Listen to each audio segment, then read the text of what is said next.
सर्वसामान्यांचा आवाज बेधडकपणे मांडणारा न्यूज चॅनल म्हणजेच बेधडक.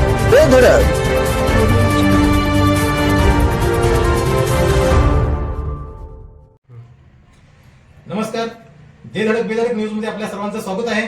पाहूया आजची धडक देणारी बेधडक बातमी फक्त आपल्यासाठी.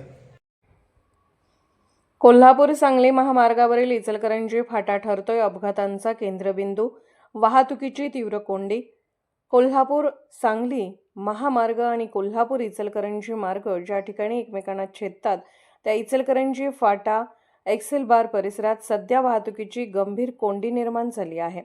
महामार्गावर वाढलेली वाहन संख्या आणि त्याचवेळी इचलकरंजीकडे वळणाऱ्या वाहनांचा मोठा ताण यामुळे या चौकात दररोज वाहतुकीचा खोळंबा होत आहे. या ठिकाणी आवश्यक त्या स्पीड ब्रेकर, दिशादर्शक फलक, रोड मार्किंग तसेच वाहतूक सिग्नलचा अभाव असल्याचे चित्र आहे.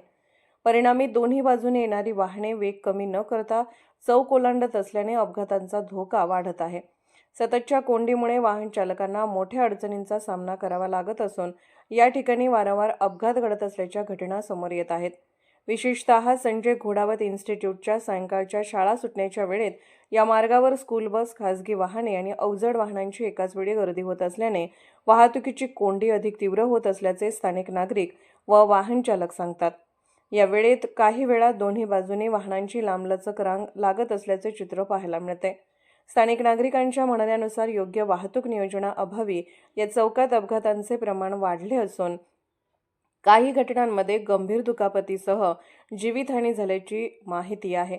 त्यामुळे या ठिकाणी तातडीने वाहतूक नियमन, आवश्यक ते स्पीड ब्रेकर, स्पष्ट रोड मार्किंग, दिशादर्शक फलक तसेच वाहतूक पोलीस किंवा सिग्नल यंत्रणा कार्यान्वित करण्याची मागणी जोर धरू लागली आहे.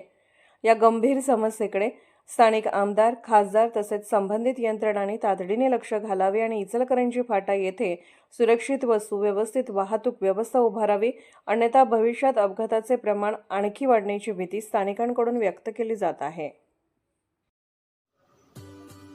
आमच्या धडक बेधडक न्यूज चॅनलसाठी आपली लाईक आमच्यासाठी लाख मोलाची आहे. चला तर मग एक लाईक करा, सबस्क्राईब करा आणि बातमी शेअर करून आम्हाला प्रोत्साहन द्या.